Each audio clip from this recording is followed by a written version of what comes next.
God, you have set us in this time and place, proclaims the hymn that gathered us together this morning. And though many of the images that we went on to sing were steeped in the brassy confidence of that venerable hymn tune, I'm wondering if you might be finding the mood of this particular holiday weekend, as I am, a bit more complicated. It's good, I guess, that we should trumpet our high aspirations like a fanfare, bravely and proudly. That's certainly been the default theme of the national birthday party. But I can't help feeling that this year it might weigh on us more heavily to have been set by God in this time and place, that we might even be tempted to mutter, yeah, and thanks a lot. I do believe, with all my heart, that God gives us time as an instrument of grace. And I know that God gives us gifts to wield within time, such as we have, that can help us to rise even to the challenges that we inflict gratuitously upon ourselves.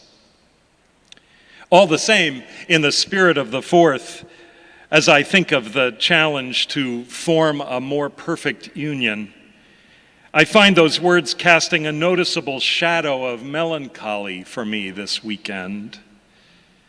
Or maybe it's even a tinge of bitterness. The distance between this time and place and anything more perfect seems to be widening before our very eyes, with the agency and dignity of women as stewards of their own lives suddenly being defined as criminal offenses, and with the most notorious specimens of political leadership shrinking to new lows of vicious mendacity, with our own Copley Square as the backdrop yesterday for marching white supremacists, and the double-barreled violence of our national addictions to guns and fossil fuels. Oh God, this is a hard time and place where you have set us.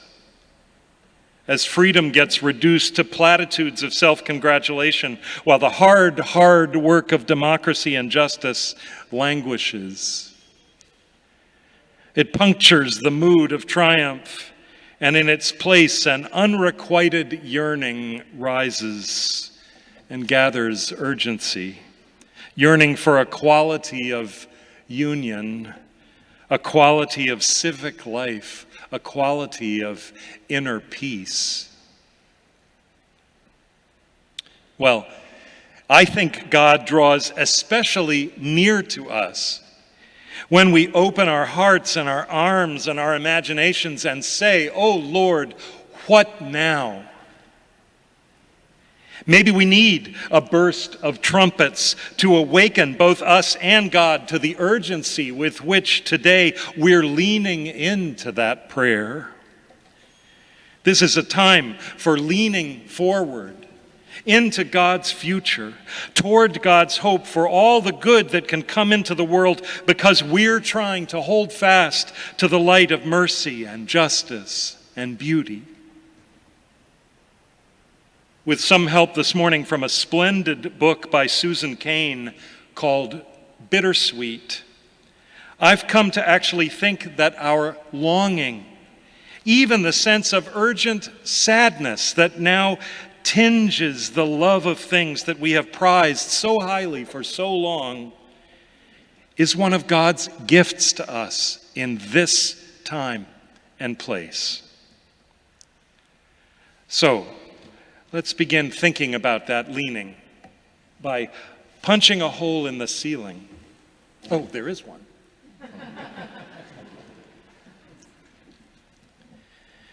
That's how the Gospel of Mark starts his story. Actually, before the story is through, a lot of barriers will get pushed through. Not just the ceiling of that house in Capernaum, but also a crowd that didn't even realize they were in the way of anything. And also a whole lot of assumptions get pushed through. as we'll see when we start to notice what's going on with the scribes who are also sitting there in the corner. Before it's through, the complicated boundary between sin and suffering gets pushed through. And eventually even the barrier between the present and the future. It's interesting, isn't it, that the person at the center of the story of all this pushing through things is someone who, as the story begins, actually can't even move. The problem, at least externally, is paralysis, an illness of some kind that has caused this person to be completely dependent on other people for mobility. There's an internal problem too. We can't see it at first, but Jesus can. Jesus is going deep. Jesus knows about the paralytic because Jesus knows about all of us, that there are things we carry inside that keep us from moving, that pin us to the past, things that crave forgiveness. Most of us know something about the longing to move on, the ache to be freed from stuckness. So Jesus goes deep. He starts by speaking directly to the inner knot that this paralyzed person is carrying. You're forgiven, Jesus says. Which, as far as the watching scribes are concerned, is audacious to the point of blasphemy. It punches a hole in the rules they play by, especially their assumptions that if some itinerant rabbi or anybody else goes around offering the restoring love of God to just anybody, it'll run out or stop meaning anything. Or worse, from their point of view, it'll raise the dignity of some people that they don't think deserve it. It'll nourish the agency of people they'd like to continue to look down on. The story doesn't tell us how many of them there were sitting in that corner, but just this particular week in the history of the world, maybe we could imagine that there were, 6. With their fingers in the pages of the rule book that they think places limits on access to God's forgiveness, the scribes are scandalized. How dare this fellow proclaim the forgiveness of God? Interestingly, the story says that they question in their hearts. They don't sputter their outrage out loud, but they don't have to because Jesus is going deep. Jesus knows hearts and knows that the kinds of things that get muttered in certain kinds of very small hearts are like that. So Jesus says, more or less, the thing about God is that God wants people to be able to move on. Let's see how much God wants this one to be free. And then Jesus turns to the paralytic and says, more or less, why don't you show us what freedom means to you? There's no explaining what happens next. But a few minutes later, the one who'd been unable to move is walking out of a world that used to be only as narrow as a mat and into a world that's as wide as the word home. And Jesus has taken the low ceiling of the scribes' pinched view of God clean off. Now, the boundary between the states of health of our bodies and our inner lives is a complicated boundary, isn't it? We always need to remember that physical infirmity is not a symptom of moral failing. The illnesses that burden some people in this world are not a form of punishment for their sins because illness is not a moral state. But for most of us, the relationship to our body is very much influenced by our relationship to our inner lives. And when one is restored or unburdened, the other one can often move on more freely, more lightly. We are permeable to well-being in all of our dimensions. In fact, I'd venture to say that well-being is actually one of the most contagious aspects of our existence, individually and collectively. Aren't we so often drawn to be near people, be with people who just seem well? One of God's best things is requiting our yearning for well-being. God desires our wholeness as earnestly as we do, or more. And so Jesus has things to say to each dimension of our longing that can help restore each and all of our dimensions. No less a figure than Paul felt the ache of the longing for the good. We do not know how to pray as we ought, he wrote in anguish. But the very Spirit of God intercedes for us with sighs too deep for words. Those words of his remind me that the way to belonging to the family of God, in the family of God, is to be longing. To be leaning toward the good that we desire, toward the vindication of the values of love and justice that matter most to us. It's our longing that gives this journey meaning. If we weren't leaning in, that's when we'd be stuck. It's the laboring pains of yearning that get us leaning toward the birth of the new time, the wholeness that God intends for us. Well, with that kind of longing in mind, let's go back for one last look at that full house in Capernaum.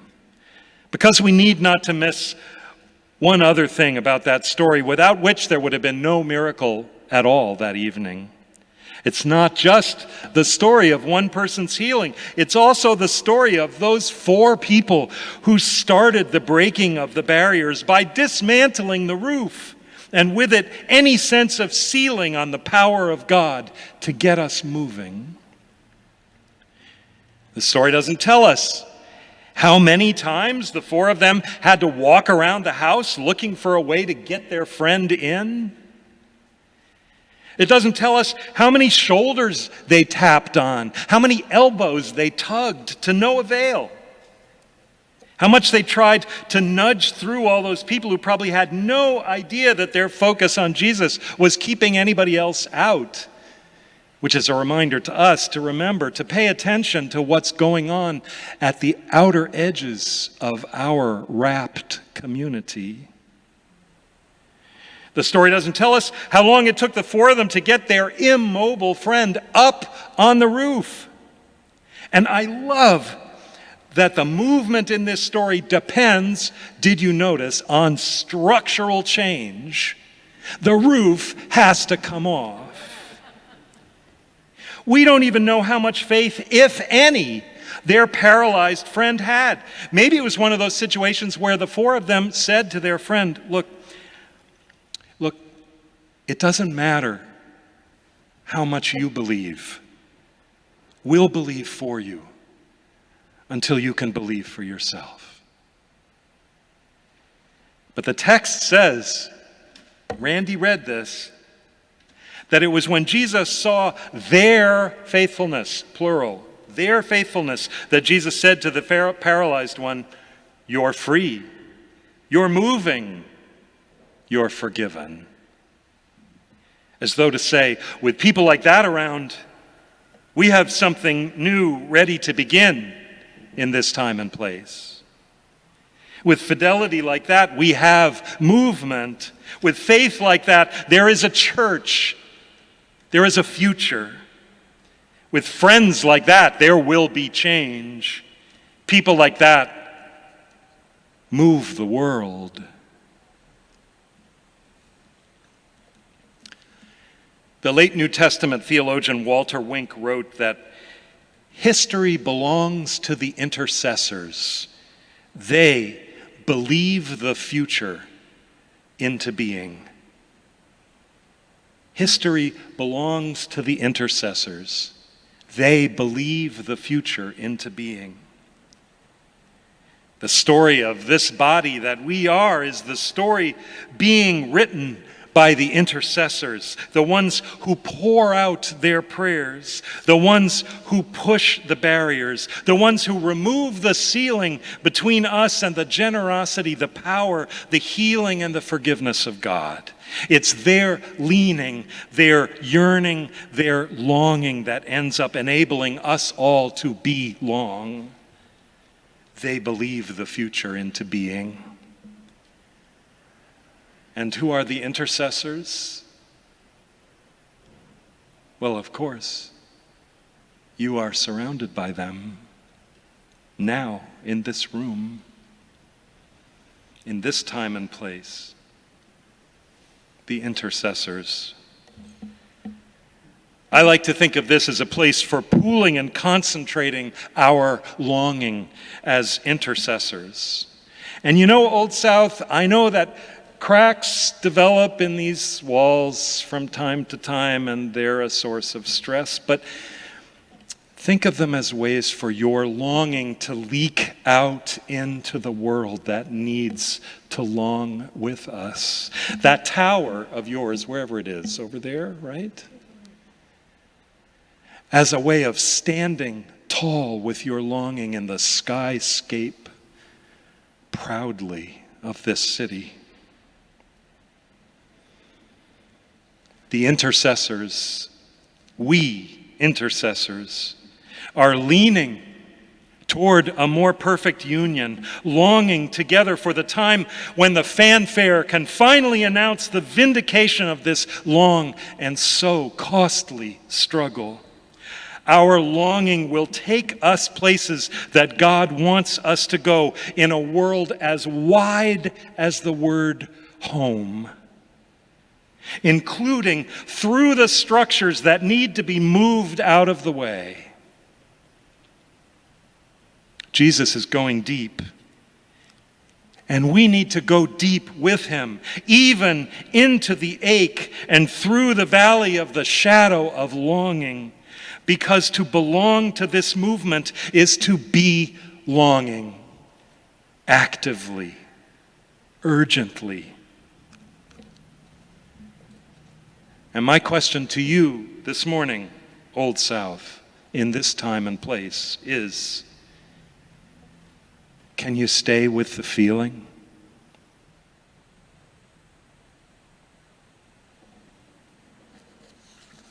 Amen.